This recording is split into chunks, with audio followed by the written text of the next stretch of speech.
Lo encontré doblado perfectamente al fondo del cajón de mis camisetas, entre una sudadera del Real Zaragoza y una bufanda que no uso desde el invierno pasado.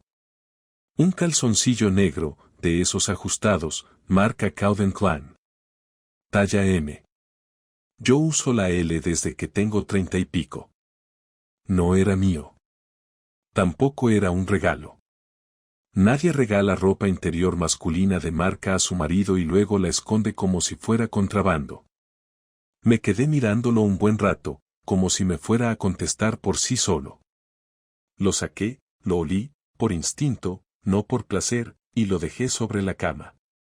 Me fui a trabajar sin decir nada, pero con una sensación parecida a cuando ves a alguien meter una mano en tu bolsillo sin permiso. Ese día me equivoqué 2 veces con la contraseña del ordenador del curro. También se me olvidó recoger a mi hijo del entrenamiento y tuve que poner una excusa estúpida, se me pinchó la rueda, le dije.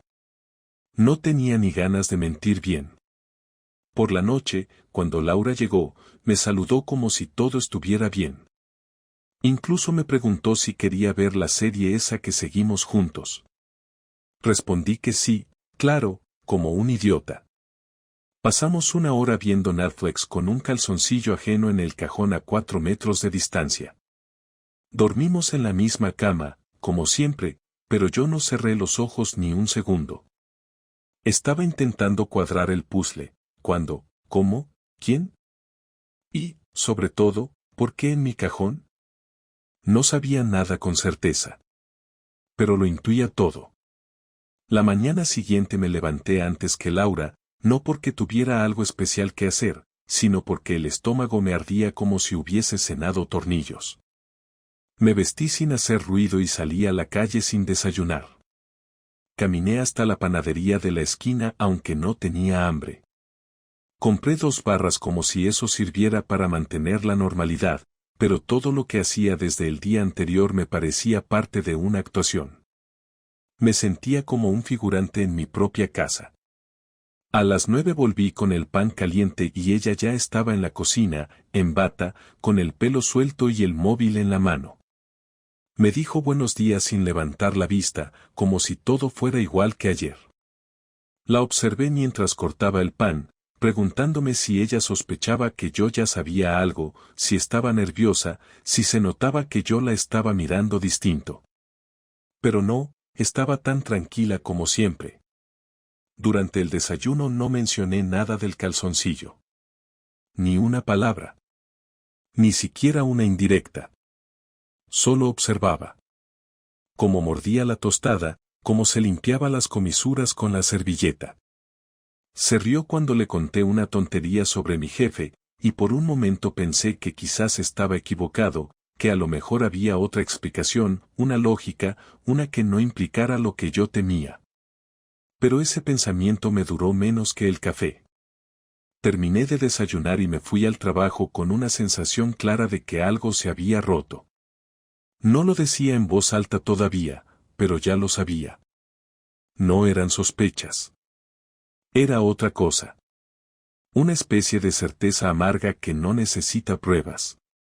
Esa noche no volví directamente a casa. Me fui al bar de Nico, un sitio de barrio, tranquilo, con cerveza fría y poca gente. Me senté en la barra y pedí una caña. Nico me saludó como siempre, me dijo que tenía cara de estar cansado. Le dije que sí, que mucho curro, que los de administración estaban insoportables. Él asintió como si de verdad le importara, pero lo agradecí. Estuve allí hasta las 11, sin hacer nada más que mirar el fútbol en silencio. Cuando volví a casa, Laura ya estaba dormida. O fingía estarlo. Pasaron 2 días así. Silencio, rutina, gestos ensayados. El calzoncillo seguía guardado en un sobre dentro del maletero de mi coche. No quería dejarlo en casa. Era como si tenerlo cerca me envenenara el aire. Necesitaba confirmar lo que ya sabía, pero no quería espiar su teléfono ni revisar su ordenador. No quería convertirme en ese tipo de hombre. Entonces hice algo que no me enorgullece pero que en ese momento me pareció necesario, le pedí ayuda a Jaime, mi primo, el que trabaja en el taller de la familia. Le dije que necesitaba instalar una cámara pequeña en casa, algo discreto. Jaime no preguntó por qué. Solo dijo que en 2 días me la conseguía. Así fue. Cuando llegó el viernes por la tarde, fingí que iba a una cena con los del trabajo. Le dije a Laura que no me esperara despierta, que tal vez se alargaba. Me duché, me puse una camisa, cogí las llaves y salí. Me di una vuelta en coche por la ciudad y luego volví a casa 1 hora después, con las luces apagadas y el motor en silencio. Entré por el portal sin hacer ruido, subí las escaleras a pie y abrí la puerta despacio. Todo estaba en calma. Desde la cocina no se oía nada. Me quité los zapatos y me acerqué al pasillo. Entonces lo escuché. Risas. 2 voces. Una de hombre. Mi estómago se cerró como si me hubieran metido un puño por dentro. Me acerqué sin hacer ruido. No podía ver nada, pero los sonidos eran claros. El tono de voz de Laura no era el que usaba conmigo. Esa risa aguda, ligera, que hacía tiempo no escuchaba, estaba ahí, saliendo de su boca como si fuera otra persona. Me quedé allí, en medio del pasillo, paralizado. No por miedo, sino por rabia. Por impotencia. Por estar escuchando en mi propia casa lo que nunca debería estar ocurriendo. No hice nada esa noche. Volví a salir como había entrado, sin que me vieran. Me fui al coche, respiré hondo, y conduje sin rumbo durante 1 hora. Me detuve en una gasolinera a fumar, aunque hacía 5 años que había dejado el tabaco. Compré una cajetilla y encendí uno. No sabía qué hacer. Gritar, romper algo, volver y sacarlos a empujones. Pero no hice nada. Porque lo que sentía no era rabia, era otra cosa. Una mezcla entre traición, vergüenza y una tristeza tan densa que me dolía el pecho. Cuando llegué a casa, ya no había nadie en el salón. Solo el eco de esas risas que se me habían quedado pegadas a la memoria. Laura dormía, o fingía otra vez. Me metí en la cama sin decir nada. Ella no abrió los ojos. Y yo, por fin, cerré los míos. No para dormir. Para pensar en lo que venía. El sábado amanecí con una idea clara en la cabeza, iba a enfrentarla, pero a mi manera, sin gritos al azar ni escenas de película barata. Me levanté antes que ella, desayuné solo, y mientras masticaba un trozo de pan duro con tomate, pensé en cómo hacerlo sin que pareciera una explosión. No porque quisiera protegerla, sino porque no iba a dejar que ella dirigiera esa conversación. Laura bajó 1 hora después, en pijama, con esa cara de quien no tiene ninguna culpa encima, como si la noche anterior no hubiera ocurrido nada. Se sirvió café sin decir nada, y por un momento creí que me iba a preguntar cómo había ido la cena, pero no dijo una sola palabra. Me miró, me dio un beso en la mejilla y se sentó frente a mí. Yo seguí comiendo, despacio, observándola sin mirarla directamente. Cuando terminó su café, me levanté y le dije que teníamos que hablar, ahora, sin rodeos. ¿Qué pasa?, preguntó con voz tranquila, pero ya sabía que algo no iba bien, lo noté en su postura, en cómo dejó la taza a medio camino de la encimera. No me hagas repetirlo, le dije. Sabes perfectamente de qué quiero hablar. Ella tardó un segundo en responder, y cuando lo hizo, bajó la vista y se apoyó en la barra de la cocina. No entiendo por qué vienes con ese tono, soltó, como si fuera ella la que tenía el derecho de ofenderse. ¿Te parece que tengo tono? ¿Quieres que lo pongamos en volumen real entonces? Ella cruzó los brazos y se apoyó contra la encimera con una mirada defensiva, casi desafiante, pero no dijo nada. Respiré hondo y fui al coche. Regresé con el sobre en la mano. Lo dejé sobre la mesa sin decir nada.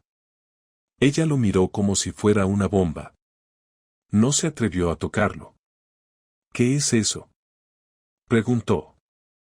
Ábrelo, le dije. Lo hizo. Sacó el calzoncillo, lo sostuvo por unos segundos, y luego lo dejó caer sobre la mesa. No dijo nada. Se quedó mirándolo como si acabara de recordar que lo había olvidado allí. Entonces fue cuando empezó a temblar un poco la voz. No sé qué haces con eso, no tiene importancia. ¿No tiene importancia? Apareció en mi cajón. ¿Vas a decirme que se coló por la ventana? No es lo que piensas, dijo al fin, y ahí fue cuando empecé a ver cómo se le deshacía la seguridad en la cara. Perfecto, dime entonces qué es lo que pienso, porque llevo una semana intentando encontrarle sentido a tener ropa interior de otro tío en mi casa, escondida entre mis cosas, y tú riéndote como si nada todas las mañanas. Ella se sentó, cruzó las piernas, y por un momento pensé que se iba a lanzar con alguna excusa absurda, pero se quedó en silencio. Finalmente, soltó lo que, según ella, era una confesión razonable. Fue una tontería, una estupidez, un error. Fue una vez.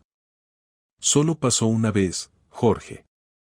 Estabas distante, siempre ocupado con tus cosas, y yo, no sé, me sentía invisible. ¿Fue una vez?, le dije, sintiendo que algo me subía por el pecho, no como rabia, sino como repulsión. Sí. No planeaba nada. No era alguien especial, solo, algo que pasó. No tiene importancia.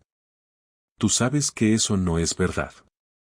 No hay forma de que alguien se meta en nuestra casa, en nuestra cama, y deje su ropa interior aquí por accidente. Y mucho menos que tú no lo notes hasta que lo saco en una conversación. ¿Qué clase de imbécil crees que soy? Laura se levantó, se acercó con las manos alzadas como si quisiera calmarme, pero yo retrocedí. No me toques, le dije con una firmeza que incluso me sorprendió a mí mismo. No vas a resolver esto con caricias ni lágrimas. Jorge, no tienes ni idea de cómo me he sentido este último año, tú siempre con lo tuyo, con el trabajo, con tus horarios, sin mirar más allá del periódico. Me he sentido sola. Solo fue eso. ¿Y ese tío? ¿Quién es? ¿Lo conozco? Ella bajó la mirada y ahí supe que sí. Lo conocía. Por supuesto que lo conocía. Tardó unos segundos en decirlo, pero lo soltó como quien se rinde porque ya no tiene sentido seguir fingiendo. Es Iván. Lo dijo tan bajo que apenas lo escuché. Iván. Su compañero del gimnasio. El que venía a casa a veces con el grupo de amigos a ver los partidos. El que me dio la mano hace apenas un mes y me preguntó si ya había cambiado las ruedas del coche. Te metiste con él aquí, en esta casa, mientras yo salía a trabajar, dije con una voz que ni yo reconocía. Solo una vez, repitió, como si decirlo más veces fuera a reducir el peso del hecho. ¿Y pensabas que no me iba a enterar nunca? ¿Que podría seguir fingiendo la vida perfecta mientras él dejaba su ropa en mis cajones? Ella no contestó. Se sentó de nuevo, miró al suelo, y no dijo una palabra más. Me quedé allí de pie, sintiendo que mi cuerpo ya no sabía si quería vomitar o romper algo. Esto se acabó, le dije. No quiero explicaciones, no quiero perdones, no quiero que me jures nada. Solo quiero que sepas que no voy a perdonarte. No esta vez. Ella intentó decir algo, pero levanté la mano. No quería escuchar más. No esa mañana. No después de todo. No dormí nada esa noche. Me quedé sentado en el salón hasta que empezó a amanecer, con el portátil abierto, pero sin hacer nada productivo. Solo veía la pantalla en blanco, como si pudiera encontrar allí una forma de arreglar el desastre. Escuché cómo Laura se levantaba, caminaba descalza por el pasillo, y se metía en el baño sin decir nada. No nos cruzamos en ningún momento. La escuché ducharse, secarse el pelo, vestirse y salir de casa. El portazo fue más suave que de costumbre, como si quisiera no molestarme, pero era tarde para delicadezas. Cuando quedé solo, cerré el portátil y me levanté. Era sábado, no tenía que trabajar, pero tenía algo más importante que hacer, empezar a preparar su castigo. No porque creyera que eso fuera a repararme algo por dentro, sino porque no iba a permitir que se saliera con la suya, como si esto hubiera sido un error sin consecuencias. Fui directo a la habitación, saqué el armario entero, tiré su ropa sobre la cama, abrí sus cajones, revisé todo. No por curiosidad, sino porque tenía que saber hasta qué punto me había mentido. Encontré fotos viejas de ella con Iván, tickets de cenas que nunca ocurrieron conmigo, una cadena que no le había regalado yo. Todo me lo guardé en una caja que metí en el maletero. Fui al trastero y busqué esa cámara que Jaime me había dado pero que aún no había instalado. Me senté con el manual, la configuré, y la dejé en la estantería del salón apuntando hacia el sofá. No esperaba que volviera a pasar algo, pero por si acaso. Quería pruebas, ya no para ella, sino para mí. Para cuando la rabia se me pasara y creyera por un segundo que todo había sido una pesadilla. Esa tarde llamé a Iván desde un número oculto. Me contestó con voz normal, como si no tuviera la menor idea de que su mundo estaba a punto de desmoronarse. No dije nada. Solo respiré durante unos segundos y colgué. Quería que empezara a sentirse observado. Luego fui a casa de mis padres a ver a mi hermana. Necesitaba que alguien supiera, pero no para consolarme, sino para que entendieran lo que iba a hacer. Le conté todo a Clara sin suavizar nada. No se lo esperaba.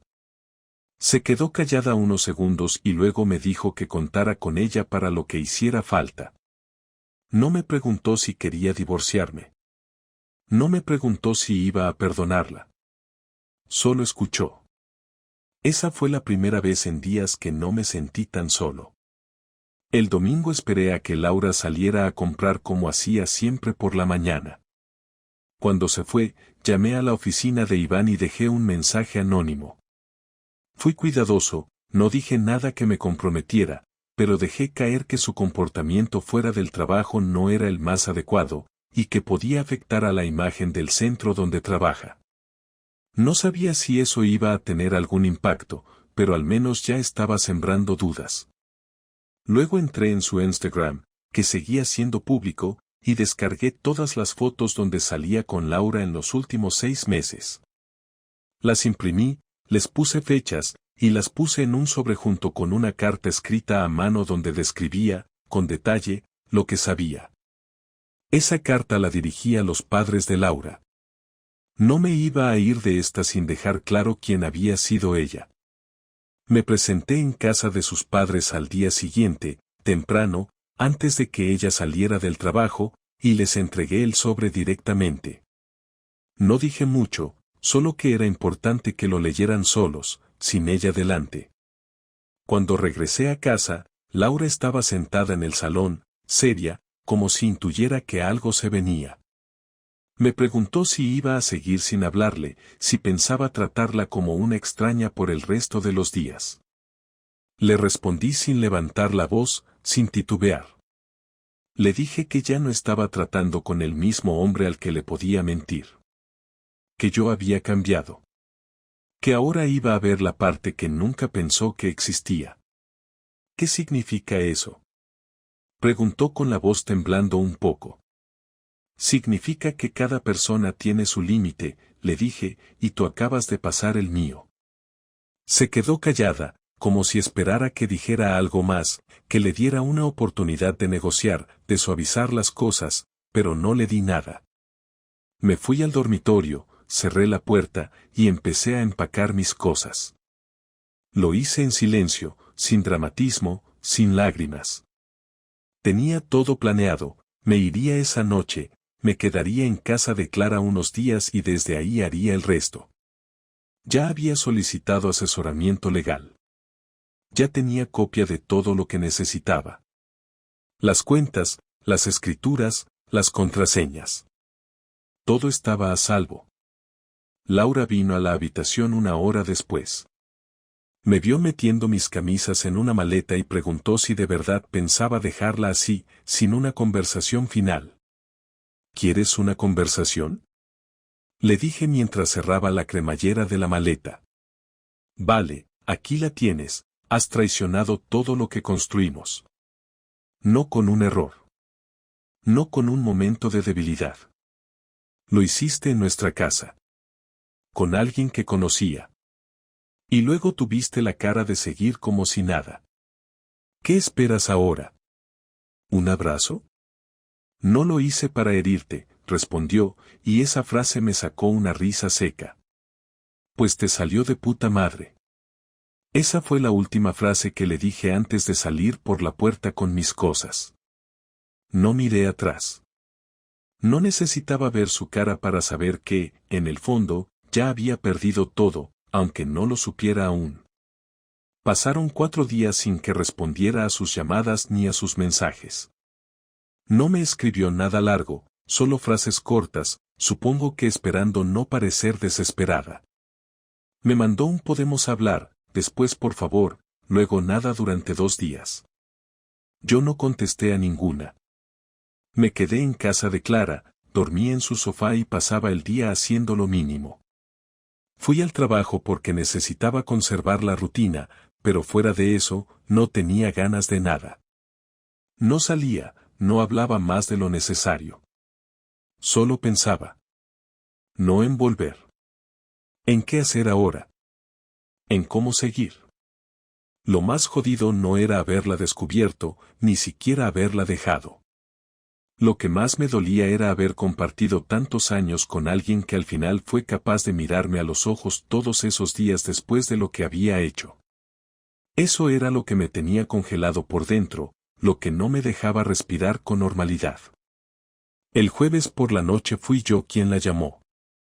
No porque quisiera arreglar nada, sino porque necesitaba ponerle un cierre real. Hablar sin gritos, sin objetos entre nosotros, sin pruebas ni cámaras ni sobres. Solo ella y yo, sentados frente a frente, sabiendo que ya no había nada que salvar, pero diciendo lo que aún necesitábamos decir. Quedamos en un bar de las afueras, uno pequeño donde no nos conocía nadie. Llegué primero, pedí un café y me senté en la mesa del fondo. No la vi entrar. Solo me di cuenta de que estaba ahí cuando la escuché decir mi nombre. Se sentó frente a mí, sin maquillaje, con la cara hinchada de no dormir bien. Supongo que no esperaba que accediera a verla. Tampoco esperaba que no me afectara verla así. Pero no me movió nada. Ni lástima, ni rabia. Solo ganas de terminar. Gracias por venir, dijo en voz baja, con las manos cruzadas sobre la mesa. Sé que estás enfadado y tienes todos los motivos del mundo, pero necesitaba verte. No para pedirte nada. Solo para hablar. Habla, respondí, sin quitar la vista de la taza. No sé por dónde empezar. Por donde empezó todo, le dije. ¿Cuánto tiempo llevaba pasando? Suspiró. Miró hacia los lados como si buscara una vía de escape, pero no había ninguna. Casi 3 meses. Asentí sin decir nada. No porque me pareciera poco, ni porque esperara ese número, sino porque me sonaba a cálculo. No sonaba a verdad, sonaba a lo que pensaba que yo podría tolerar como punto de partida. Me tomó 2 segundos decidir no discutir eso. ¿Lo ves aún? No, contestó rápido.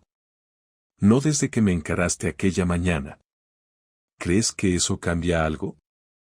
No. No espero que cambie nada. Solo, quiero que sepas que lo corté, que me di cuenta de que todo se me había ido de las manos, que fue una puta estupidez. Una estupidez no se mete en tu casa, en tu cama, y te deja ropa interior en los cajones. Una estupidez no pasa durante 3 meses. Se quedó callada, y por primera vez noté que estaba a punto de llorar. No lo hizo, pero lo vi en su garganta. Apreté los labios y bajé la voz. No quiero saber más de Iván. No quiero detalles. No quiero escenas. Solo vine porque necesitaba decirte algo y que lo escucharas bien. Asintió. Me miró con atención. No te odio. No pienso hablar mal de ti. No voy a destruirte. Pero ya no te quiero. No como antes. No después de esto. Lo que teníamos ya no existe. Y no hay nada que puedas hacer para arreglarlo. Vas a tener que vivir con eso. Ella bajó la cabeza. No dijo nada. Se quedó mirando su taza vacía como si eso fuera a darle alguna respuesta. El camarero pasó cerca y nos preguntó si queríamos algo más. Los dos negamos con la cabeza. Quiero que te quedes con la casa, continué. Me importa una mierda la hipoteca. Solo quiero cerrar esto rápido. Ya hablé con el abogado, recibirás los papeles la semana que viene. Quiero que firmes sin retrasos, sin dramas. Solo eso. ¿Y tú dónde vas a vivir? Ya no es tu problema. ¿Y si necesito algo? Tenías todo lo que necesitabas. Y lo arruinaste. Guardamos silencio. Afuera empezó a llover y el ruido de las gotas contra el cristal fue lo único que se escuchó durante un buen rato. No hablamos más. No hacía falta. Me levanté, dejé un billete en la mesa y me fui sin mirar atrás. Sentí que no me dejaba nada pendiente. Ni palabras, ni emociones. Lo que tenía que decir ya estaba dicho, y lo que ella necesitaba saber, también. Esa noche volví al sofá de Clara. No dormí bien, pero tampoco me importó. Era la primera vez desde que todo empezó que me sentía en paz. No feliz. No aliviado. Solo en paz, y eso ya era algo. El divorcio fue rápido, más de lo que imaginé. Supongo que Laura entendió desde el principio que no iba a haber marcha atrás, que yo no estaba dispuesto a discutir ni a alargar el proceso con excusas o reproches. Firmó todos los papeles en cuanto los recibió, no me escribió nada más que un mensaje para decir que ya estaba hecho. No le respondí. No había nada que agregar. A las 2 semanas me entregaron la notificación oficial del juzgado y ahí supe que legalmente ya no éramos nada. El papel lo leí una vez y luego lo guardé en un cajón sin mirar atrás. Me instalé en un piso pequeño, alquilado, no muy lejos del trabajo, amueblado con lo mínimo. No necesitaba más. Me llevé mi ropa, mi portátil, mis cosas personales, y nada más. El resto se quedó en la casa, con ella, como si fuera parte de otra vida que no me pertenecía ya. Clara me ayudó con la mudanza, y cuando terminamos me dijo que tenía una cerveza fría en su casa para celebrar. Le dije que no estaba de humor para celebrar nada, pero igual fui, porque no quería quedarme solo en un piso vacío esa noche. Durante las primeras semanas todo se sintió raro. Ir al supermercado solo, cocinar solo, ver series solo. Pero esa sensación extraña se fue apagando poco a poco. Me adapté rápido. No porque fuera fácil, sino porque no tenía otra opción. No quería volver a sentir lástima por mí mismo. Había pasado por algo jodido, sí, pero no iba a convertirme en una víctima eterna. Volví al gimnasio, empecé a comer mejor, trabajaba con más concentración que antes. Dormía poco, pero suficiente. Dejé de mirar las redes sociales, cerré mis cuentas, no porque tuviera miedo de ver algo de ella, sino porque ya no me interesaba. Era como si esa parte de mi vida se hubiera terminado de verdad, no solo en el papel. Y eso me daba cierta tranquilidad. Un viernes cualquiera, unas semanas después del divorcio, me encontré con Iván en la calle. Fue por casualidad. Yo salía de una cafetería y él entraba. Nos cruzamos justo en la puerta. Me vio, se quedó paralizado, y yo también. No hubo palabras. Solo nos miramos unos segundos. Tenía cara de no saber qué hacer, si saludar, si bajar la mirada, si pedir perdón. Yo no hice nada. Ni un gesto. Solo lo miré y seguí caminando. No tenía intención de darle ni un segundo de mi tiempo. Ya no era parte de nada. No me debía explicaciones. O mejor dicho, me las debía, pero yo no quería recibirlas. Lo que él hizo no era mi problema ya. Su vida, sus decisiones, sus consecuencias. Un mes después Laura me escribió por primera vez desde el mensaje del divorcio. Fue un correo electrónico. Decía que necesitaba hablar, que no para volver, que no para justificar nada, solo para contarme algunas cosas. No contesté de inmediato. Me tomó 3 días decidir si quería leer lo que tenía que decir. Cuando finalmente lo abrí, me encontré con un texto largo, escrito sin mucha estructura, como si hubiera salido de un tirón. Decía que había perdido el trabajo por un recorte en su empresa, que Iván había desaparecido de su vida 2 semanas después de nuestra separación, que ahora entendía lo que había destruido. No me pidió perdón directamente. Solo decía que estaba arrepentida, que no por lo que pasó con él, sino por haber tirado a la basura algo que le había costado años construir. Decía que le daba vergüenza haber sido tan egoísta y que si algún día necesitaba algo, lo que fuera, que no dudara en pedírselo. Cerré el correo sin contestar. No porque me diera igual, sino porque no había nada que arreglar. Ni siquiera un cierre emocional. Ese cierre ya había ocurrido en el bar aquella noche, con el café frío y el silencio de por medio. No necesitaba más. Con el tiempo entendí que el dolor no desaparece de golpe, pero se hace más llevadero. No hay un día exacto en que uno deja de pensar en todo lo que perdió, pero sí hay momentos donde te das cuenta de que estás empezando a recuperar tu vida.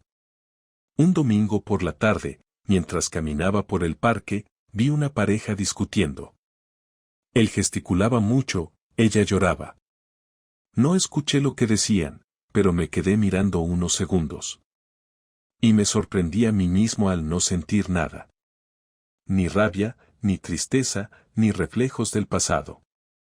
Era solo una escena más. Volví a casa y me preparé la cena en silencio. Pensé en Laura por primera vez en varios días y me di cuenta de que ya no me dolía. Ya no me quemaba el recuerdo. Solo era eso, un recuerdo. Y eso, para mí, ya era una victoria. No sé qué vendrá después. No tengo planes grandes, no tengo deseos de conocer a nadie por ahora. Solo quiero estar tranquilo, vivir sin esa tensión constante de estar esperando que todo explote. A veces me cruzo con amigos que no saben lo que pasó y me preguntan por ella. Les digo que ya no estamos juntos, que fue por decisión mutua, y no doy más detalles. No necesito contarle a todo el mundo. No me interesa la compasión de nadie. Lo que viví me cambió, sí, pero no me destruyó. Y eso es lo único que importa ahora. Estoy en paz. Y con eso me basta.